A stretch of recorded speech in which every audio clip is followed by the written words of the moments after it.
Welcome to the first episode of our new series, AMP Presents, where we aim to showcase work from local teenagers that wasn't directly produced through the Arlington AMP. This piece was produced by Gabe Cohen, a member of our editorial team, but wasn't originally published because it wasn't specifically about Arlington.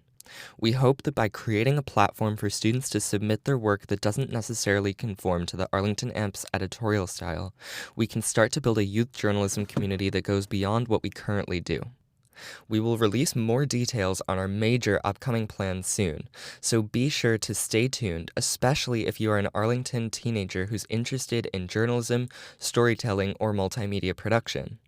And without further ado, enjoy this inaugural episode of the AMP Presents series. A new band called Milliseconds is on the verge of releasing their debut album, despite living in different locations. Eric Axelson lives in Richmond, VA, Joe Easley lives in Washington, D.C., and Lee Thompson lives in Philadelphia. This time, we'll dive into the band's origins and what connects them over long distances. Now, let's rewind to the beginning. Not of Milliseconds, but of another band, called Dismemberment Plan. Dismemberment Plan was an indie rock band from DC. In case you're wondering, their name is a reference to the movie Groundhog Day, where dismemberment plan is an industry phrase used by an insurance salesman. The band had 4 members: Eric Axelson on bass, Jason Cadell on guitar, Travis Morrison on vocals and guitar, and Steve Cummings on drums, who was later replaced by Joe Easley. They tended to do things a bit differently.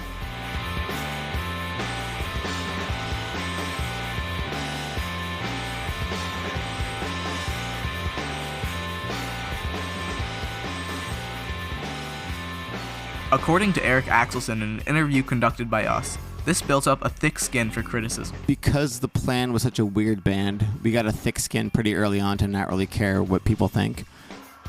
Still, the band received extreme critical and commercial success. In their early years, they were even invited to the European leg of Pearl Jam's tour. Eventually, around 2003, after 10 years of being together, the band had broken up. Members went their separate ways. But it wasn't until 2015, after multiple reunions and a comeback album, that the band was really done playing together. This makes for around 22 years of activity. It was only after 2015 that the members truly went their separate ways. At this point, Joe from Dismemberment Plan had moved to Washington, D.C., and Eric had moved to Richmond. But of course, Eric wasn't done playing. He still wanted a way to make music with his friends. But how? Apparently, the answer was waiting for him as an intriguing piece of software. There's an app we use called Jamkazam, and it's kind of like a Zoom call for band practice. So when we first set it up, we had to tweak the settings a lot, and if there's any milliseconds or too many milliseconds of delay or latency, then it really screws up how it sounds. Because it's kind of crazy that it works anyways. Like being able to do band practice over the internet, the technology doesn't seem like it should work, but it does. But this is, if you have too many milliseconds, it sounds like everyone's just like a half second off, and it makes your head kind of spin. So that's where we got the band name from. It actually worked. So, thus began Milliseconds, a 3-piece band that practices together from miles apart. But there was a problem. Eric played bass, Lee Thompson played guitar, and Joe Easley played the drums. But there was no vocalist.